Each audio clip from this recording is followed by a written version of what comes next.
Welcome back, everyone, to the House of Mr. Christopher. We're going to pick up from where we left off, and let's jump right into it. I need to cue up some really, I guess, mysterious music. Are you ready? You can't see me, touch me, or hold, yet I'm measured in silver and gold. I fly when you're having fun. I drag when work's begun. I can heal or I can break. The more you waste, the less you make. Forward I go, never in reverse. Though I don't move, I pull the universe. Born every minute, dies every second. Invisible, yet always reckoned. What am I? Did you figure it out? Before we continue, just want to say a little reminder. Appreciate those who've supported the channel so far. Please like, comment, subscribe, share, as it helps keep the traction of this channel going. All right, let's go back to what we were talking about. Did you figure out what this mysterious riddle is talking about? Put it in a little folder over here. You can see the time. Let's make sure I stay on time. And we spoke about in our last lesson about the first civilization. Do you remember that? I'll pull up a little picture to remind you. The first civilization is Mesopotamia. Do you remember what that means? What are the other names of Mesopotamia? As in AKA, also known as. You probably remember there's a big hint in the structure on the map, the design of the map. It was called the, if you said it, Fertile Crescent. AKA, do you remember that word that was in the Bible book of Psalms in the superscription? Aram Naharaim. Aram Naharaim. Aram Naharaim. Look, that shows I have no dance skills. Aram Naharaim. Aram Naharaim. Aram Naharaim. Also known as, anybody else know? So we got the Fertile Crescent, Aram Naharaim, the Cradle of Civilization, and one more is an Arabic word. It's called Al Jazeera. Al Jazeera. Do you know what Al Jazeera means? Al Jazeera is another name for the Fertile Crescent, and it basically simply means the island.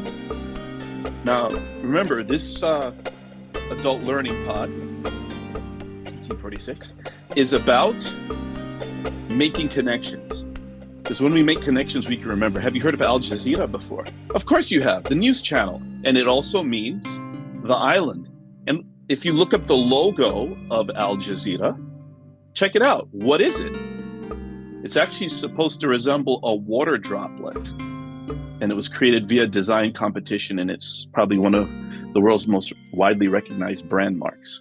But anyway, that's what Mesopotamia is known as, also known as Mesopotamia, Aram Naharaim, Fertile Crescent, Cradle of Human Civilization, Al Jazeera. Did you figure out the answer to the riddle? Put the answer in the comments, beautiful people. And if you said time, you're absolutely correct.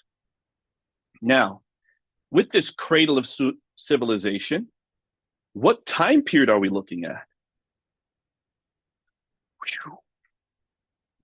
We're going to open up a can of worms with this one. To be honest, the time period depends on a lot of what is your source of information. The science and anthropological worlds would say early hominid or human-like species appeared 2 million years ago. They first appeared in Africa around 200,000 years ago. Then these thousands of years, they laid foundations for what would become human civilization, developing agriculture, weapon art, social structure, and politics. So that's one camp, right? They also say between 10,000 BC, there was a genesis of large permanent settlements. Some say 5,000 BC, some small Mesopotamian villages rapidly changed into affluent towns. So that's one camp. Let's make it a little simple. Let's have a game show. Okay? When was let's pull it up. Cue in the music.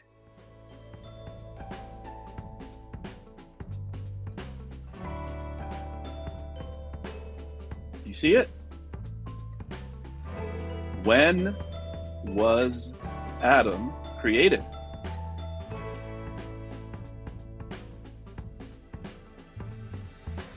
So let's look at our question. When was Adam created for $1 million? A, 2026 AD, B, 1918 AD, C, where am I? D, 3500 BC, E, 4026 BCE, F, 607 BC, G, I would like to call a helpline, H, I would like to take the physical challenge. What's your answer, beautiful people? Let's roll the dice. Take the dice.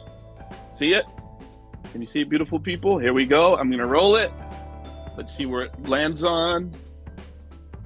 Okay, so the physical challenge is, if you don't know the answer, 20 walking lunges.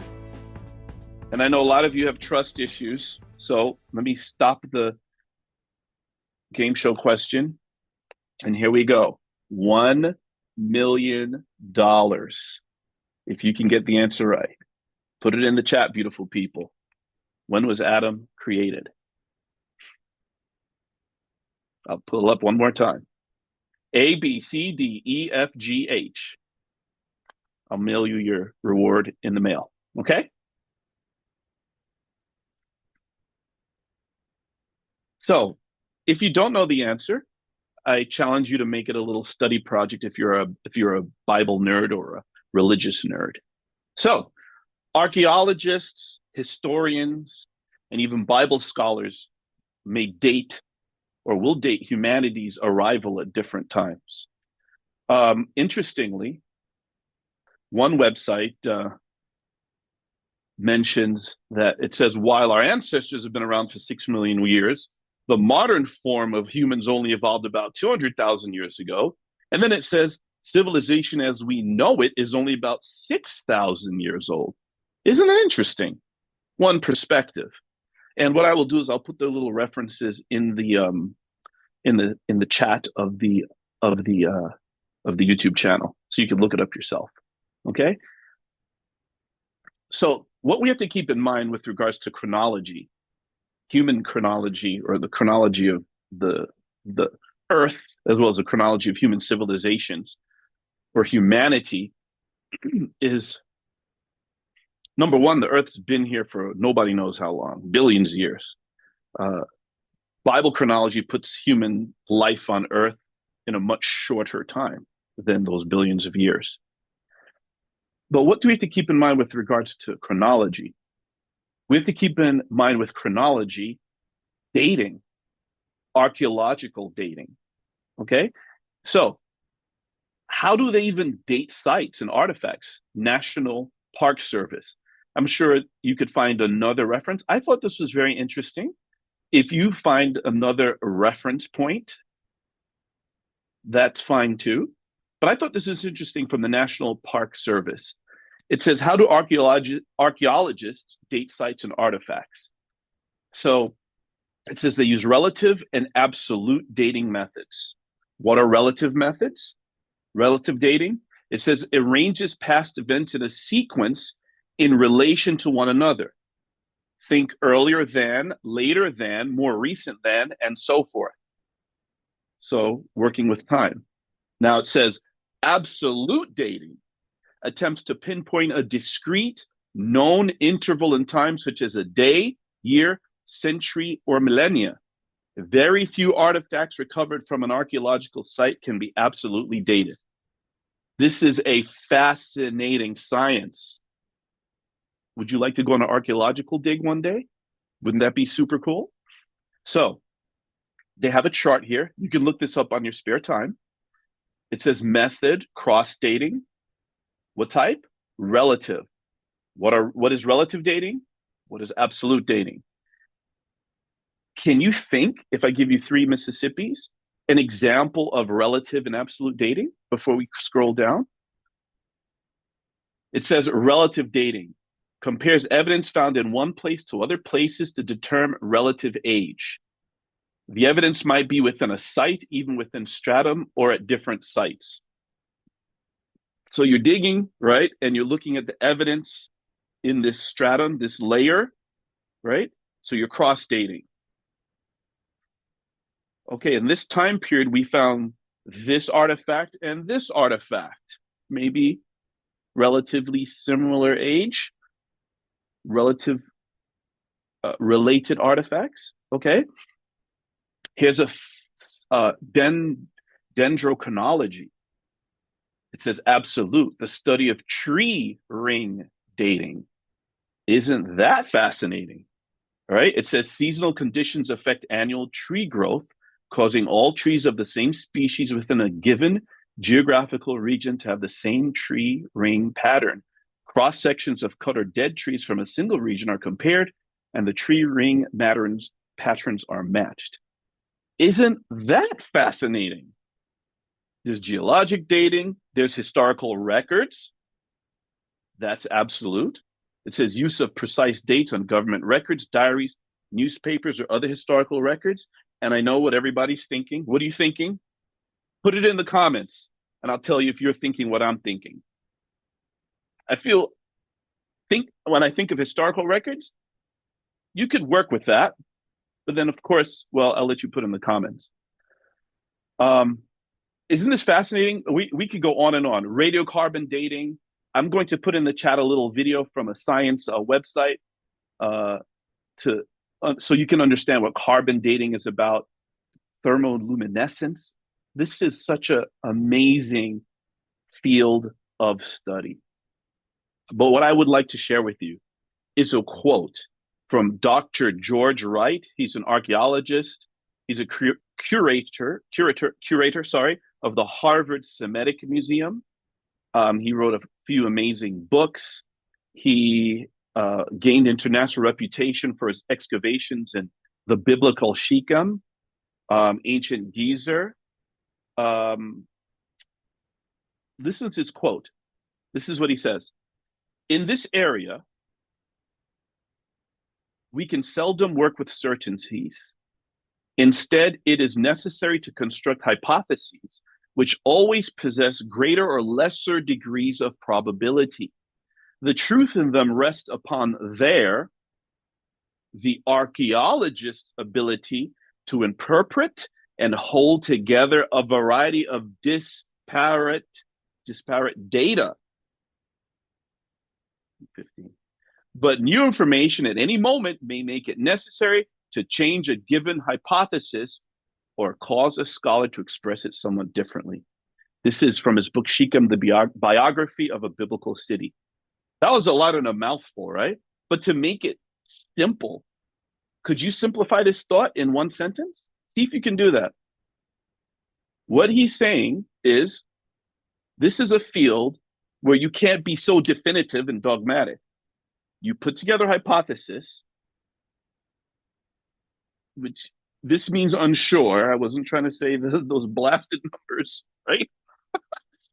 The truth rests on the archaeologist's ability to interpret and hold together disparate data. So the archaeologist is collecting all this different data and he's holding it together. He's trying to understand it. He's trying to figure it out. But what could happen? Something new flies in, and then maybe he has to make an adjustment. Fair quote. Seems like a fair quote to me. Maybe it is to you too. He distinguishes himself through research of biblical history and religion, and just brilliant man. So let's go back to our map. When we go back to our map the of Al Jazeera, or what? The Fertile Crescent. Let's check it out. What do you notice about the Fertile Crescent? What regions do you see? Do you see Sumer? Do you see Akkad? It says here Akkadia. Originally, actually, some historians subdivide this area Babylonia, calling the northern part Akkad and the southern part Sumer or Chaldea. Okay, Babylon or Babylonia, well, Babylon in this case, when you think of Babylon from a historical point of view for these empires and these cities and these cultures, what kind of influence did Babylon have? So what happens is southern part Chaldea, northern part Akkad, and when dominating rulers made Babylon their capital, that area is called Babylonia. And then the lower part, Chaldea, when those dynasties took into power, they called it the land of the Chaldeans. Chaldeans, Sumer or Chaldea. Do you know anybody who came from Chaldea? So, historians say Sumer is considered to be the first civilization. Akkadians are considered to be the first empire. Now, if you are a reader of the Torah or the Bible, do you know what this whole area was called in the Bible? Guess what time it is, beautiful people? Guess what time it is? It is time for us. We have to figure out some theme music for this part of our lesson. We are going to do this. We are going to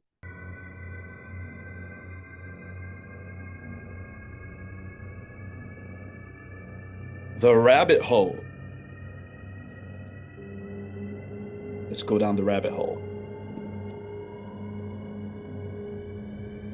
Remember, we're trying to figure out what Sumer, Chaldea, that whole area was called in the old books. Torah, if you're a reader of the Bible. All right, let's check it out.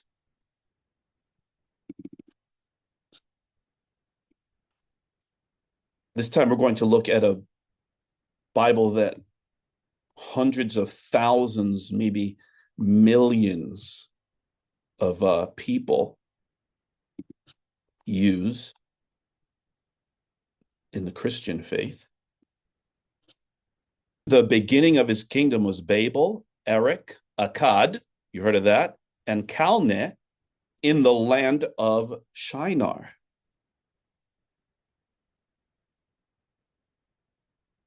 Land of Shinar. All right, let's see where our time is. 9:52. Okay, I can't lie. I accidentally reset the timer and I forgot the time. So please forgive me. All right, so land of Shinar. Land of Shinar. Have you heard of that before? Let's look at a hint. The hint we're looking at, the man's name is, let's pull it up. His name is Gustavo Dore.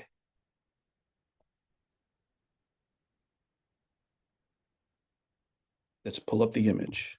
Gustave, Dore. And let's pull up this work of art from Gustave Dore, 1832 to 1883. And First of all, this man was brilliant. He was a French printmaker, illustrator, painter, comic book, comic artist, I guess you could say, caricaturist, sculptor. And one of his claims to fame is that he did an output of wood engravings illustrating classic literature, including those for the Vulgate Bible and Dante's Divine Comedy. Okay? He was a multi-hyphenate. He was brilliant. Can you figure it out, beautiful people, what this biblical scene that he's painted here, or I'm sorry, created here, is telling you? And then not only that, what that has to do with the land of Shinar. By the way, this man is considered to be the founding father of the comic strip medium. So he's brilliant. He's considered to be a Protean artist.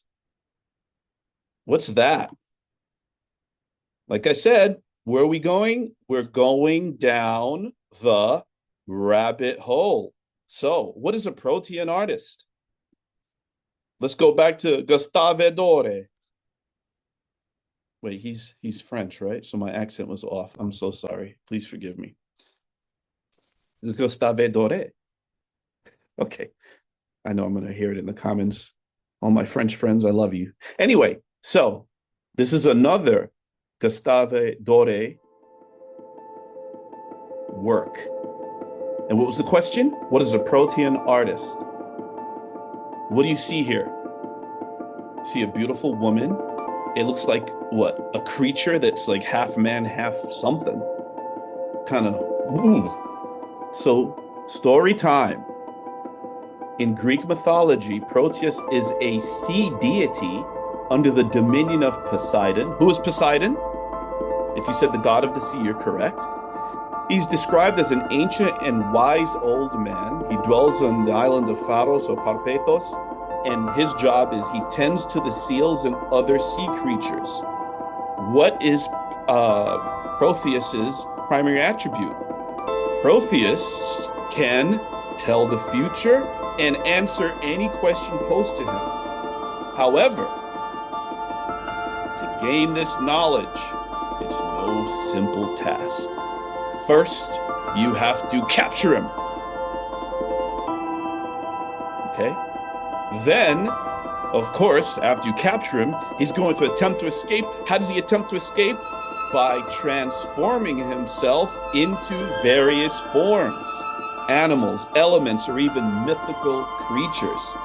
So can you figure out what a Protean artist is? What a compliment. A Protean artist is one who's constantly changing, incredibly versatile, frequently changing their style, form, or medium. So these individuals can adapt, evolve, and recreate. Can you think of some Protean artists yourself or Protean people in your life? So this artist, why are we even here? Oh, that's right. We're going down the rabbit hole. So did you figure out, and please place in the comments if you figure out what this biblical scene is from this Protean artist, Gustave Doré. Did you figure it out yet? Well, to figure it out, what we're going to do is let's go to a famous book in the Bible.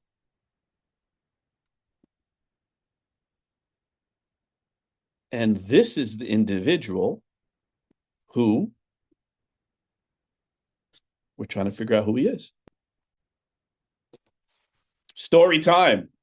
This is the DRB Bible. You can check out what that means.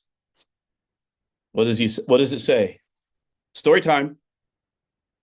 I saw among the spoils a beautiful mantle of where? Shinar, and 200 shekels of silver.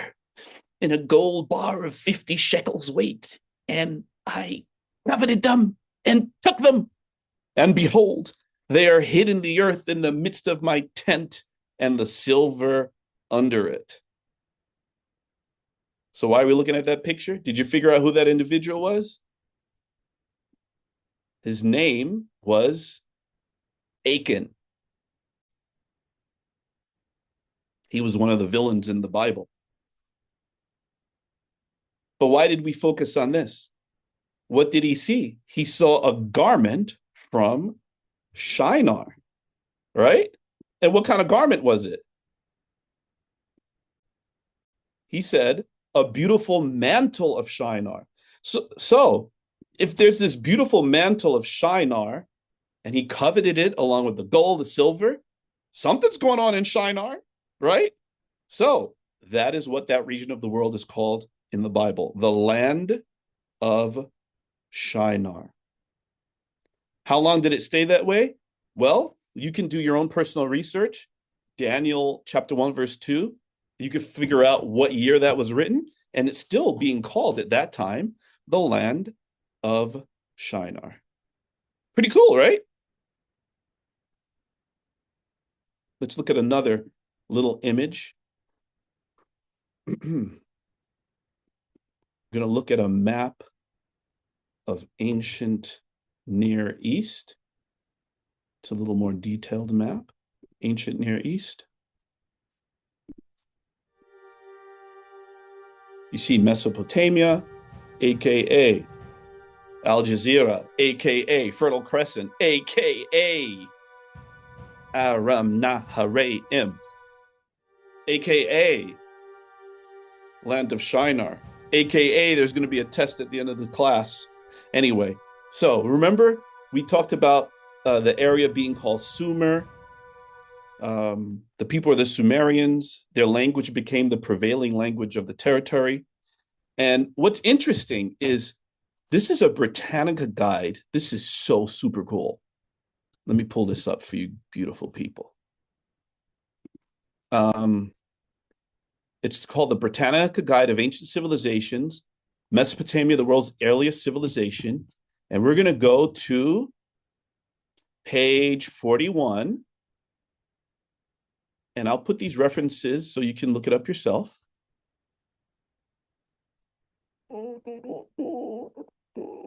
"41. Are you with me? Sumerian civilization. Earliest known civilization was that of Sumer, located in the southernmost part of Mesopotamia, aka yada, yada, yada, between the Tigris and the Euphrates Rivers. By the way, you were supposed to figure out what the Tigris River was called in the Bible. In the area after, later became Babylonia, is now southern Iraq. Okay, we're familiar with that. Notice dates, right? Sumers first settled between 4,500 and 4,000 BC. Interesting, right? Interesting dates here. They call them a certain name, Proto-Euphrateans, etc. But look what it says here, which I thought was pretty interesting. It says, the people called Sumerians, whose language became the prevailing language of the territory, probably came from around Anatolia, arriving in Sumer about 3,300 BC. And then it says the site was at least 12 city-states: Kish, Erech, Uruk, you heard us, Sippar, Akshak, Larak, Nippur, Adab, Uma, Lagash, Bad Tibira, Larsa. Put that in a folder. Each of these states was comprised of a walled city, surrounding villages. Each worshipped its own deity, whose temple was the central structure of the city. Fascinating. Are you putting this in your mental folders? Oh my goodness, it's turning yellow. Okay, what did I want to focus on? The people called Sumerians, whose language became the prevailing language of the territory, probably came from around Anatolia. Who cares? Like, why does that even matter? 54. Oh my goodness, I'm negative time. All right, guys, we got to wrap this up. But it's just so good.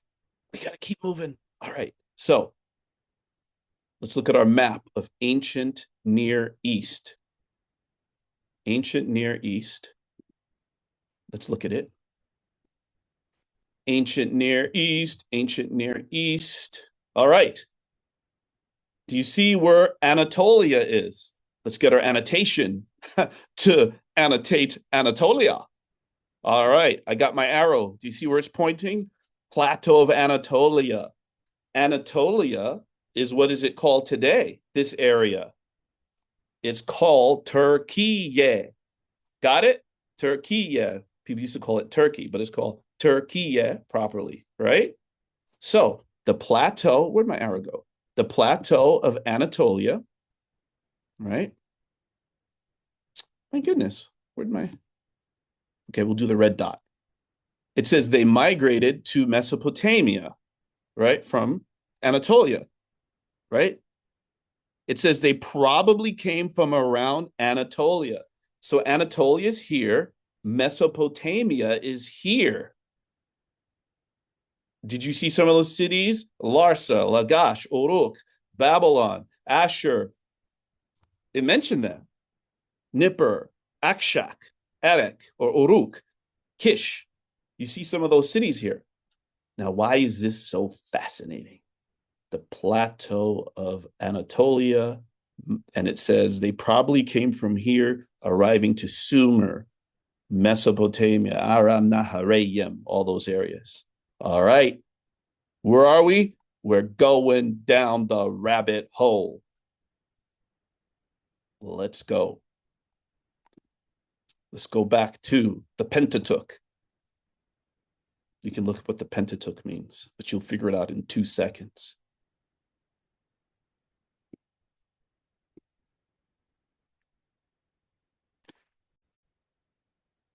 This is from the New American Standard Bible. What does it say? Genesis 11, 1 through 4.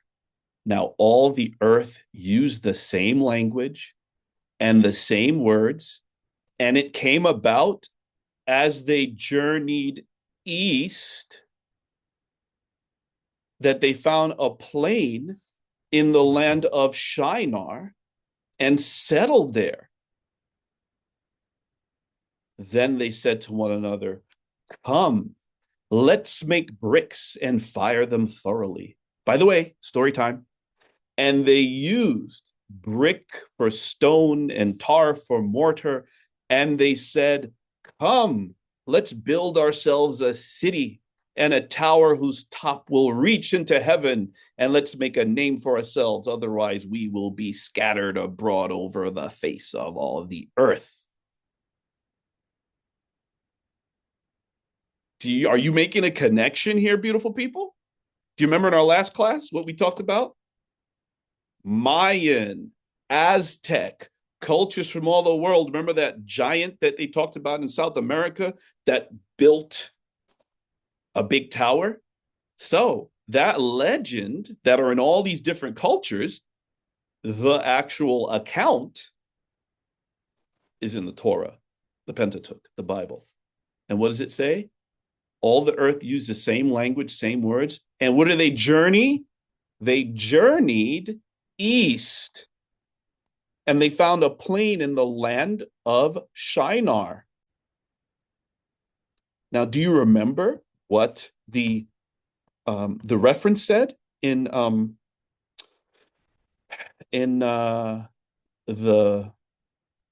what was that? Help me, beautiful people. We're at the climax and my brain is frying. Anyway, it was a quote that we read from that reference book. And it said they migrated from the plain of Anatolia. All right. So let's check it out.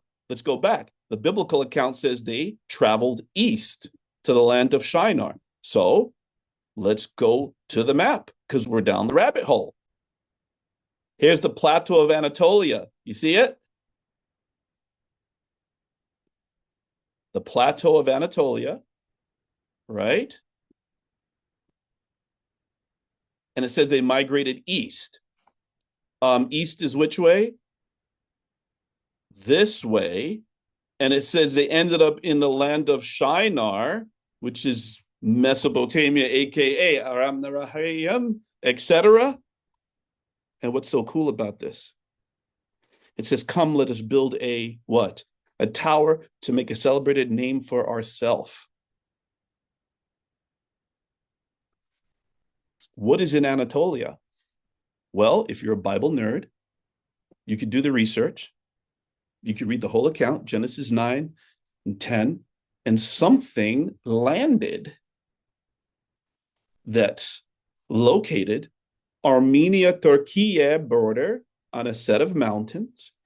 And from there, according to another account, which has legends all over the world involving a flood, the surviving humanity went and spread across the earth. And one of these groups went to the east. How is that? Isn't that super cool? Of course, I encourage you to do the research on your own. Have fun with that. Do your deep dives. Go down the rabbit hole. Now, if you're like me, when I learned something, I'm thinking, oh my goodness, wow, I didn't know this. What don't I know? So maybe you're thinking, what type of the people were the Sumerians, the Mesopotamians? How were they organized? What was their worship like? Are they mentioned in other scrolls and documents? How and what did they contribute to society? What did they look like? I don't know. Unanswered questions. What are we going to do? If you have unanswered questions, what would I like you to do? We always never want to leave a stone unturned. So if you have any unanswered questions, please put them in the chat. What questions do you have about this historical event or person that you didn't find the answer to? What else does this make you want to research? What other connections are firing pew, pew, pew, pew, in your brain? We can't leave, beautiful people, without what? We can't leave without your exit ticket. Do you have your exit ticket? All right, here's your exit ticket for today. Making connections. So, what background knowledge can you connect the ideas in this lesson to? Put the answer in the chat, and I'll see you next time. Take care, beautiful people. Keep going down the rabbit hole. Take care.